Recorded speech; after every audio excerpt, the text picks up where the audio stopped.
Okay, I was watching, I like to watch Scar My Guitar YouTube channel, plus Trey Shreddings, and a few more other ones. But I ran across his channel, I don't know, a couple years ago, I think it was. So I've been watching it. Finally inspired me to get back into guitar playing and decided I was going to guitar build guitars too, because it's cheaper and I don't have a lot of money. So I made a comment on his channel about an easy graphic, and it's a cheap way of putting graphics on a guitar for someone who can't paint, draw, or anything like that.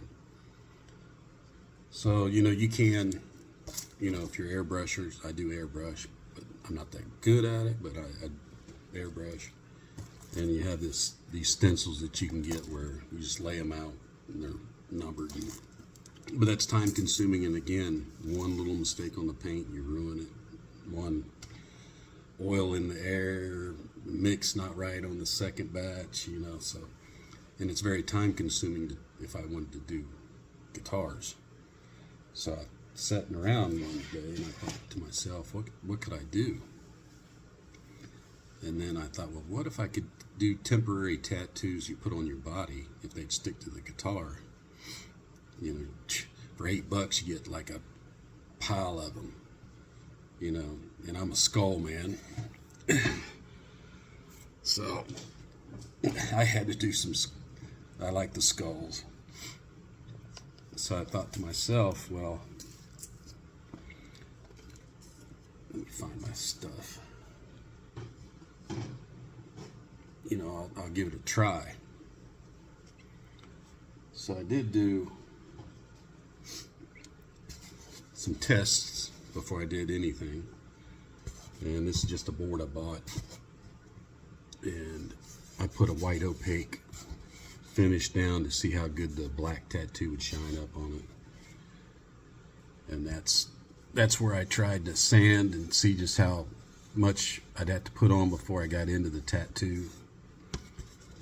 So the best thing about these things are so thin, you can't even feel them when you put them on.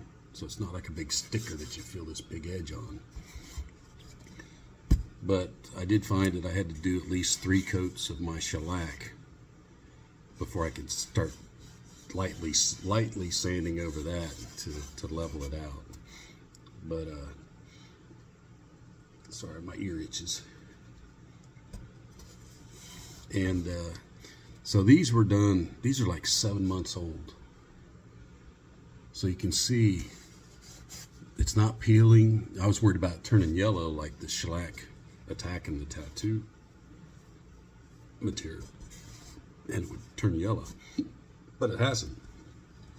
So I said, well, I'll go ahead and go forth.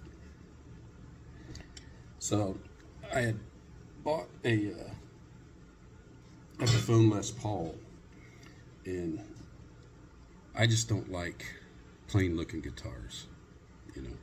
They got a really, really fancy wood grain on the front, I like it.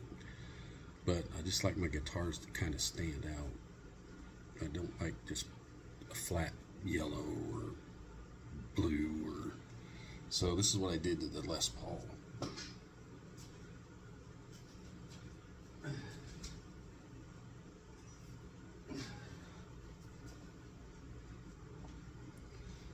So it only had, just your red cherry burst, or not burst, but red cherry.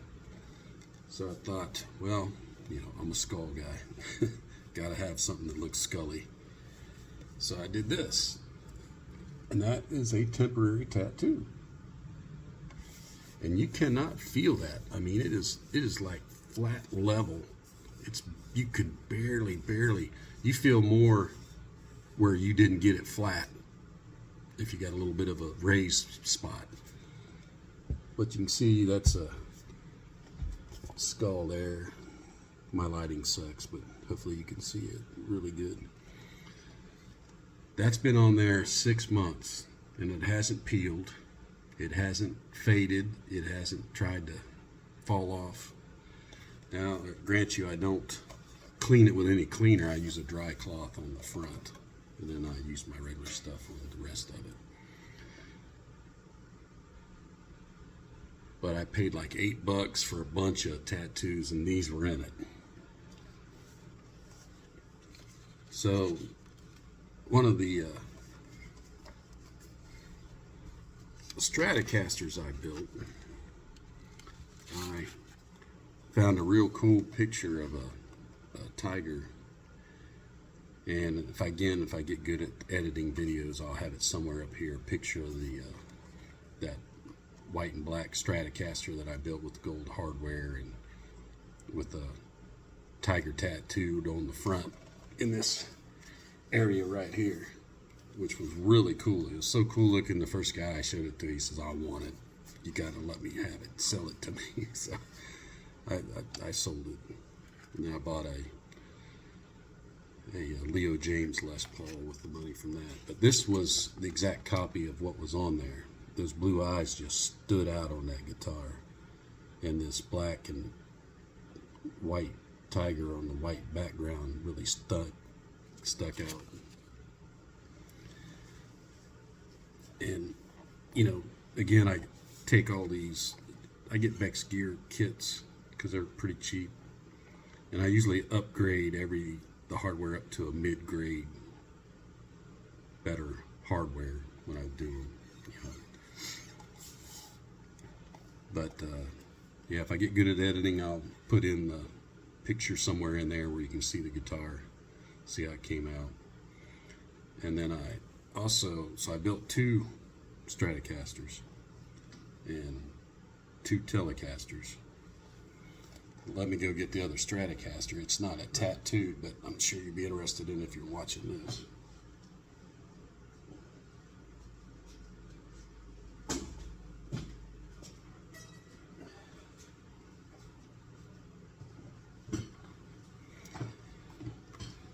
Now this one, that's not a tattooed graphic, that's laser etched.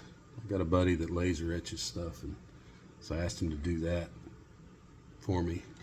You can see another video on my channel about that. So I'm not a YouTuber, so it takes me forever to make a video, and probably someone might not even see it, but someone sees this about the using the tattoos. I think it'll be really great for you to take even a beat up old guitar, just throw the tattoos on it and spice it up. But you know, so this one was a Beck's Gear kit, and what you have trouble with is these neck pockets. Usually both those kits I did, I had to really redo these neck pockets a little bit because they were a little bit at an angle. So when it got down here, this bottom E string ran right across the back of the edge, so I had to tweak it enough to get it squared away on both sides. But you know, you learn that stuff as you go, like they say. So you know, this has been upgraded with Geiger tremolo bridge, the real nice plug, and kept the same pods for the volume and stuff, but I did wire in Wilkinson M-series pickups in it. And this is another thing that is really cool, you know, that I found, because I'm a lazy guitar builder, I guess. So these had the dots in it, and it just did not make this guitar stand out with the dots. It just kind of bland. So I found this company, it's a German company that makes these inlay stickers, and they're not really like a sticker, so they don't like peel off. I mean, these have been on here probably 6 months, I think, or maybe even 7 months. No peeling up, but again, you know, when I'm cleaning the fretboard, I just kind of dampen it with my stuff and just go up and down it like that. I don't spray it on there and wipe it off because I don't know what it'll do to these. They say they hold up. If you put your finger in there, you can feel a little bit, but when you're playing, you don't even notice they're on there. So you can get any of those inlay stickers like that and spruce up your guitar neck looking. So if you buy the cheap guitar kit, just has some dots, you can do like I did and spruce it up. And I also replaced the tuners with some Geiger locking tuners, so it works really well. You know, I wish these things would. This has got the O-ring in it, so it doesn't screw in, so it just flops around, which is kind of crappy. But I never use the whammy bar that much, anyways.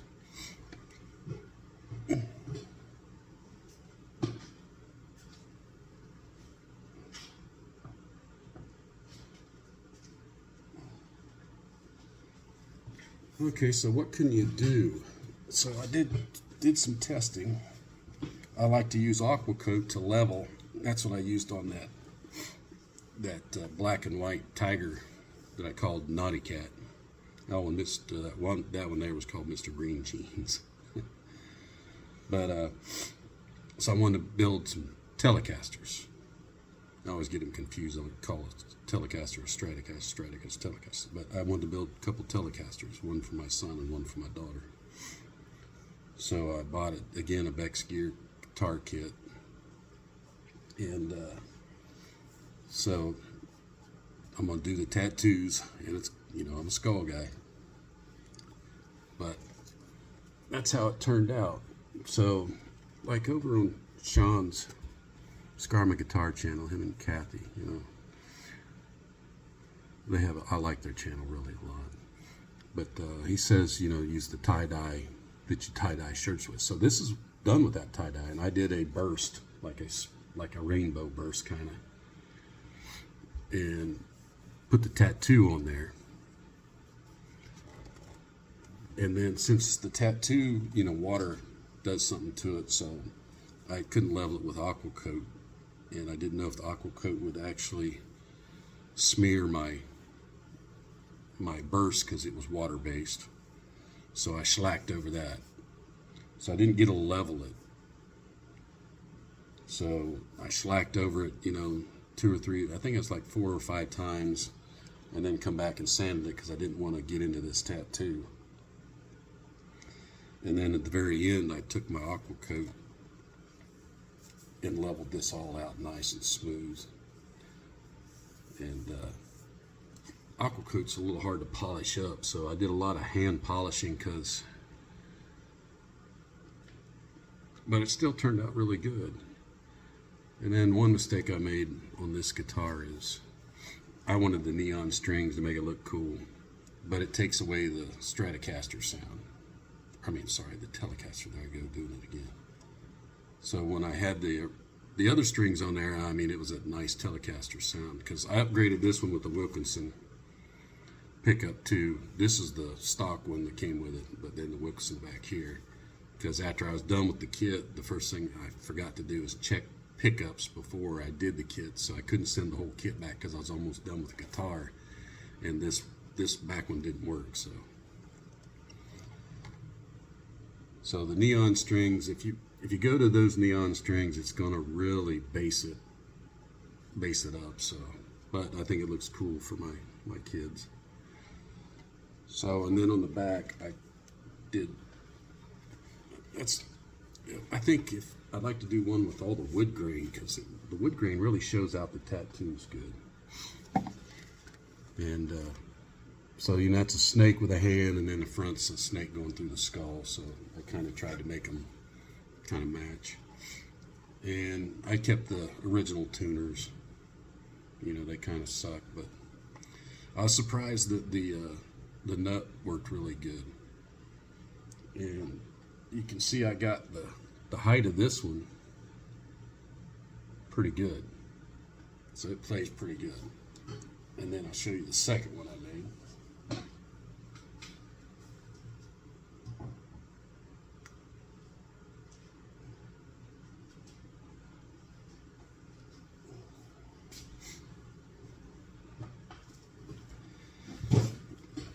And then this is the one I made my son. That other one was for my daughter.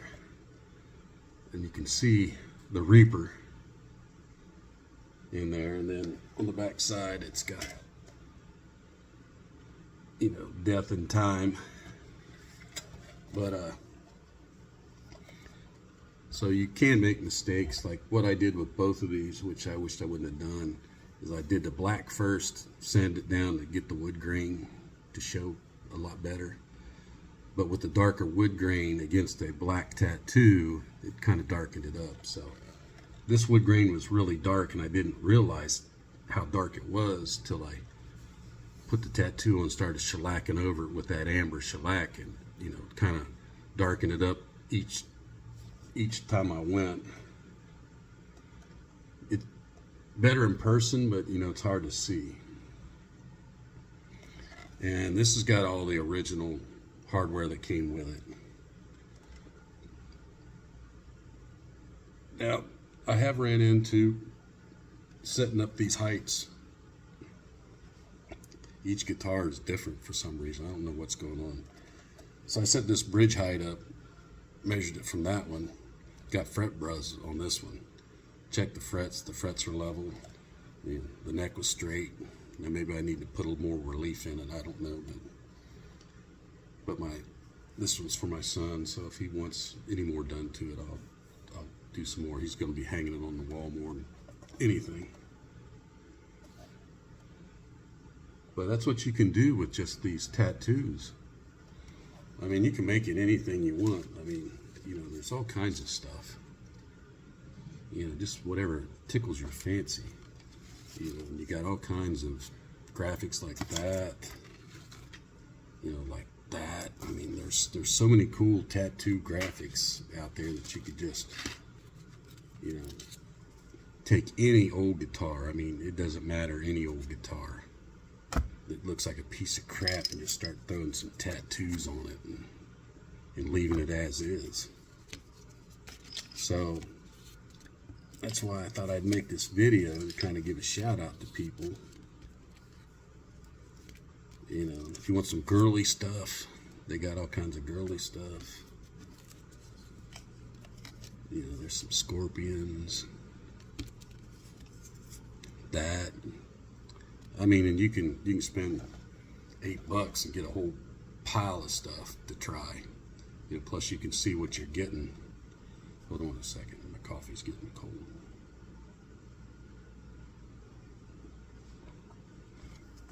So I thought I'd just make that video to let, if someone wants to have some nice looking graphics to, I mean, look at that. That is cool to just be putting on. You know, and you got all kinds of stuff. Look at that. This one I think is really cool. I wish I would have put it on that red one. You know, and again, I think I'll put some on a piece of wood and try to take it back off and see what I'll actually do a nice finish, you know, leveling it out with the aqua coat and put it on there and see what happens when I try to take it off with some baby oil. But like, I'm not going to take stuff off when I make it, so. And from what I see, I don't think it'll ever peel up since it's sealed in with the shellac.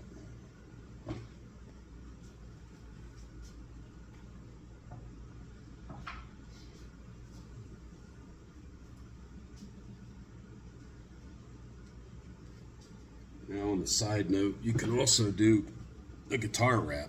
They're more expensive, so I did do a guitar wrap on this.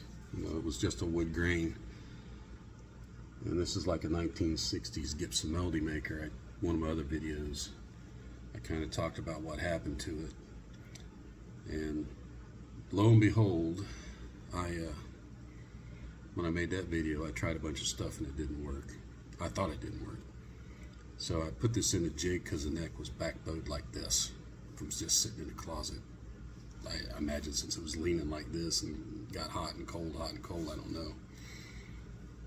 But for like 3 weeks, I would heat up rice in a sock and lay it, 2 of them on the neck, and just heat it up and trying to bow it back to normal with being clamped in.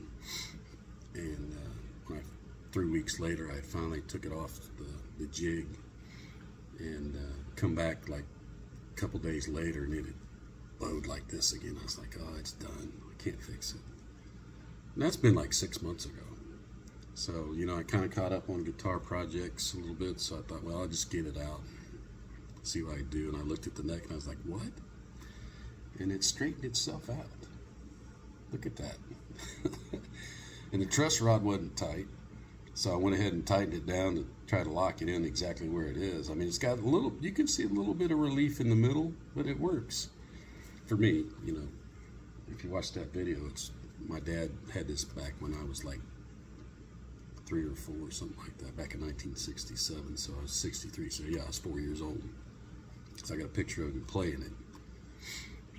But, so I threw some locking tuners on it, throw some strings on it, and one thing I found out if you're building these guitars is I'm finding most of the problem is in the nut, in the neck pocket.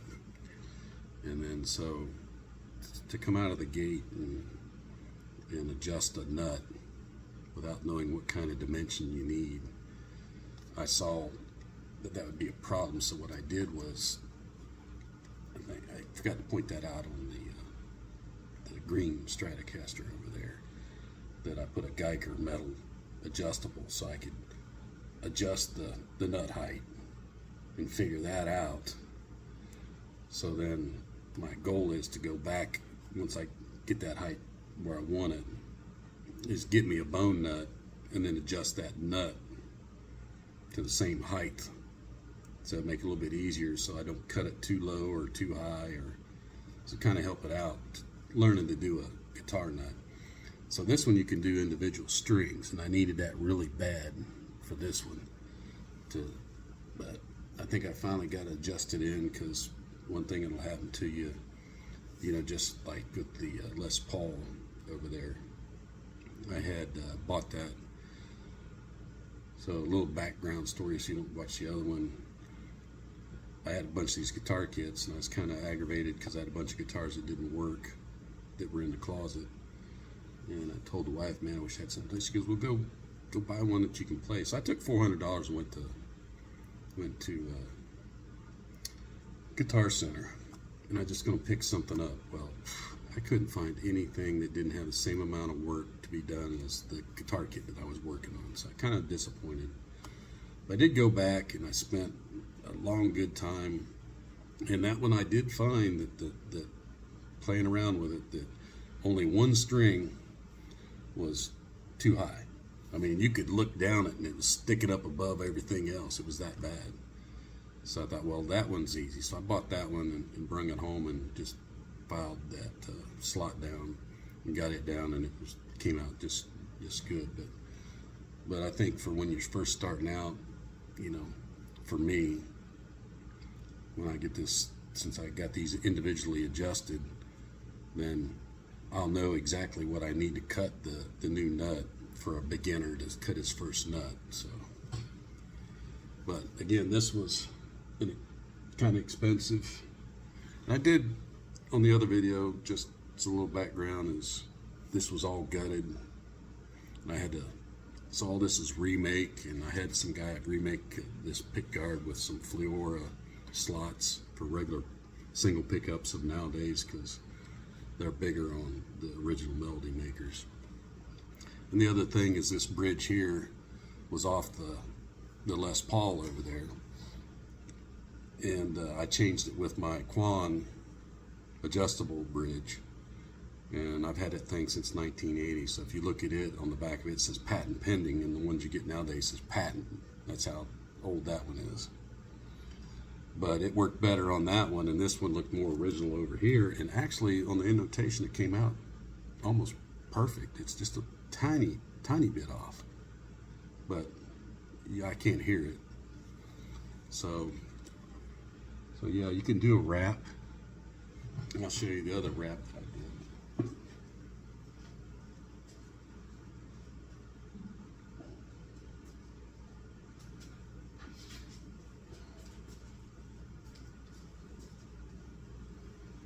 Now this was another gutted, nothing but the tuners was on it. And all the pickups, everything was gone, so I bought all this stuff, and I had this INF4 from back in the day. I don't even know if it works. I gotta try it. But this is a Kramer Focus 6000. You see it's made in USA, if you can see that. What is it? It's Neptune, New Jersey, USA.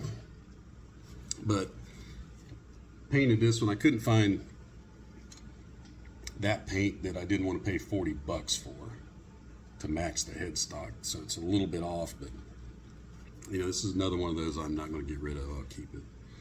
And if you see the other video I got, I'll tell you why I'll keep it. But I did found this wrap, and this blue and this actually matches my blue that I painted. So these are Hornets. So this is another wrap, and I did learn from the Gibson. I wish I would have done this one first, then the Gibson, so that way I would have known to do the Gibson a little bit nicer. But I did cut the edge back instead of trying to roll it around, because it's really hard to roll it around and make it look nice. So, you know, I put a little bit of a gap in it. But you can also do that. These are kind of expensive, you know, you can pay anywhere from 40 to 80, even more, for a guitar wrap. But if you got an old guitar, who cares? Try it. It wasn't hard. It wasn't hard to do at all. It actually laid down nice, and the bubbles came out. And the nice thing about that was there was a few imperfections in the wood, and it went right across it, and you can't tell it was even there now. So yeah, so I thought I would do this video, you know, since I said over on Sean's Scar My Guitar channel that I would show a way to do it, and I think that's a great way to do graphics, is with the tattoos. And anybody can put them on. They go on easy, and you can just spruce up your guitar. And then again, I haven't tried to take it off the other guitar, so I'll have to do some testing on that. But you know, like, I didn't want to take it off because I liked how it came out, so I'd hate to do it over and put the same tattoos on. But anyways, so you know, I'll try to edit the video so you can see Naughty Cat and put pictures up, and I'll see if I can do some of these in between the videos. I'll put a before and after picture of me working on the guitars, so you kind of see what they started out and where they were on this video. So time to drink some more coffee.